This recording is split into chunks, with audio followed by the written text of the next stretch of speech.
we've got to understand how the law has died, how we've died to the power of the law in order to be free now to be married to another. That's his illustration, to Christ. Let me try to illustrate this. I've tried to take Paul's illustration there and adapt it, and I hope this will help you. Just imagine, if you would, a young woman who falls in love with a wonderful man. He's the most perfect man that she could ever meet, she thinks. And actually, other people tend to agree with her as well. Everything he does is good. Everything he says is right. He can't be faulted, it seems, at any point. Most people know it. They recognize it. They admire him for it. This couple plan to marry. Her mother is absolutely delighted. This is Mr. Perfect who's coming into our family. And they get married, and his name is Mr. Law. To give him his full name, his name is Mr. Mosaic Law. He's a wonderful guy. He's good. He's right.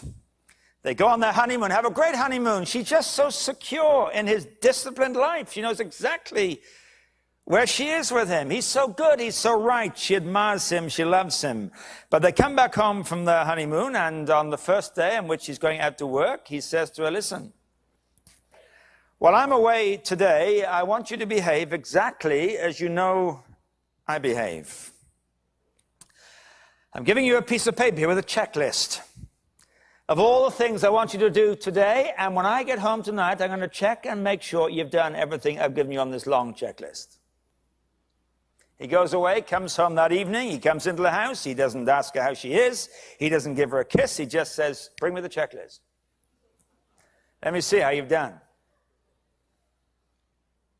Is that all? This one was okay, but most of them don't seem to have been done very well.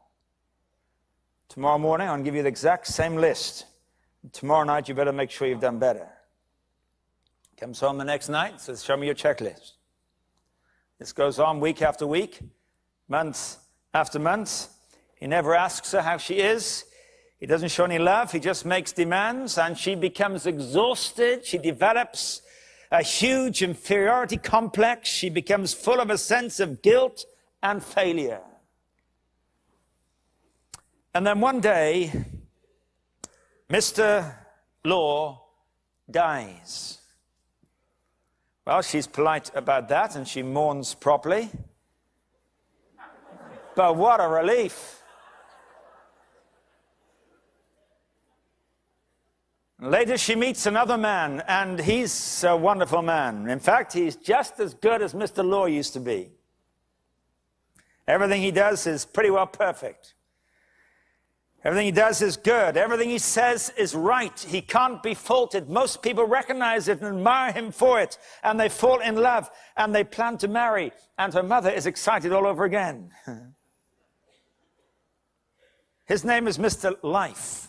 To give him his full name, his name is Mr. Resurrection Life. And Mr. and Mrs. Resurrection Life go on their honeymoon and return. She has an overwhelming sense of his love. He also makes demands, but there's a huge difference. His standards are actually the same as those of Mr. Law, but he says, listen, I want you to know from the outset, you cannot do this alone. But with me, we can do this together. We can live this way together. I'm able to infuse inner strength into you. I'm able to infuse wisdom and goodness into you. And sometimes she fails, but he doesn't condemn her. He says, I want you to understand there's no condemnation in this marriage. Instead, I'm going to pick you up. We'll get back on track. And we'll say, let's do it again. And I'll help you again. And let's try it again. And everything, I'm there with you to help you, to enable you. And Mr. and Mrs. Resurrection Life live happily ever after. Well, that really is what Paul is teaching in this section. He describes in verse 7 to 10 marriage to Mr. Law, Mr. Mosaic Law. Is the law sin? Certainly not. Is Mr. Law a bad man? No, he's a good man. The only problem is I wouldn't have known what sin was. I wouldn't know how rotten I was if it wasn't for him. Because the law exposes my sin. I'd not known what coveting was if he hadn't said, don't do it, and I found I did. I found the very commandment that was intended to bring life actually brought death, says Mrs. Law. It sucked the life out of me. Well, the law will. And it bears the fruit of death, it says in verse 8. But then Mr. Law dies, you see. Because the law, although it reveals the character of God, is totally insufficient for the needs of humanity. And so all the demands that the law makes, which expose our failure, were crucified with Christ. And when I died to sin, I also died to the law. When I was crucified with Christ, I was crucified to the demands of the law. In order that, he says, in order that I might belong to another, verse 4 says, to him who was raised from the dead. I was released from the Lord. I'll be married to Mr. Resurrection Life, the one who was raised from the dead. And Mr. Resurrection Life comes to be part of your life.